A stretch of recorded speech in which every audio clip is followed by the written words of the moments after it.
kwakubalekile ukuthi uJesu before aqale any project, remember ukuthi iproject yakhe nje imission yakhe kwakuze emhlabeni injongo ukusuka nje ezulwini ayisiphambanweni, athi mefika esiphambaneni afele izono zethu. Usho njalo Isaya uthi uyakwehla yena athathe isimo somuntu bese ba umuntu ofayo, ukuze thina sonke sikholwa uye singabi nakho ukubhubha kodwa sibe nokuphila okungunaphakade.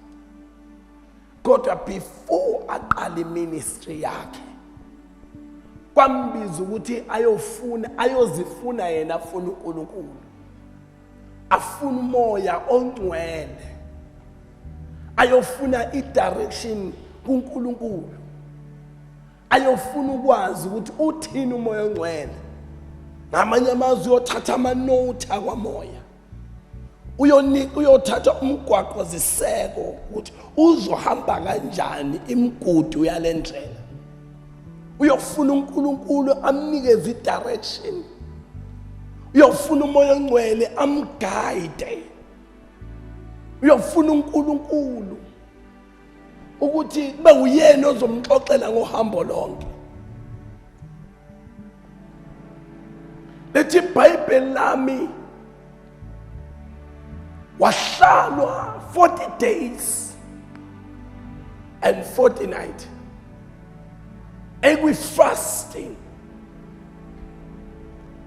Iyodwa injongo ukuthi wayothatha amandla amasha, wayothatha ukululeka okusha kwendlela,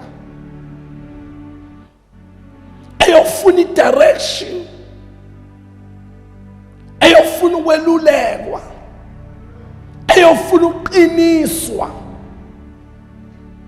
ayonikezwa amehlo amasha, anikezwe lokulalela okungcono, anikezwe ngisho ukuhlakaniphisiswa okuqhamuka kuye. Nakuba wayeyazi eqonda injongo yokuthi wayesemhlabeni, wayengahambi ngo-obvious.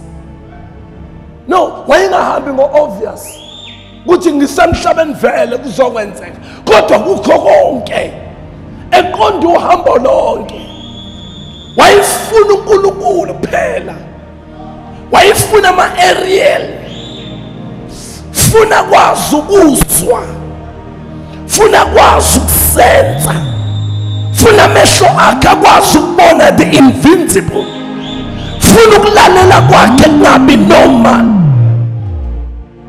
efuna uJehova bemkhulu abengakuye. Nakuba wayezelwe enokuhlakanipha konke uNkulunkulu, kodwa wamfuna uNkulunkulu yena ukuthi amgcwalise, amphe amandla before aqala uhambo lakhe. Wayefuna yena. Namhlanje siyashumayela singathandazanga, namhlanje siyathandaza sikwenza konke ngesona isekelo, sike sihlabelele size siwe phansi. Ohlabelelayo kanti akazange mmeme abe isisekelo somhlabeleli. Ningenzi lutho inkosi ingasho. No matter how long it can take, kuhle ukulinda kuye. Kunomvuzo ongcono ukulinda kuyena. Ingakho lithi iBhayibheli wadilika amabuthelezi entabeni. Theme edilika entabeni, ovetane waqala ukusebenza. Edilika entabeni, yizo esegcwaliswe ngamandla akade nawo before, wagcwaliswa ngawo amandla. Wavetane wakhudla ulwandle, isilwane sasezulwini sagudla ulwandle. Sithe sigudla nexuku zimlandela, zilandelela ukuhlakaniphisiswa kulomuntu, the way ake deliver ngayo message, baze bathi akekho njengalo. Bethi kanti ubani, kanti uzifihlile kuye, kanti yena uyena okhona, ufihlwe kuye, uNkulunkulu naye.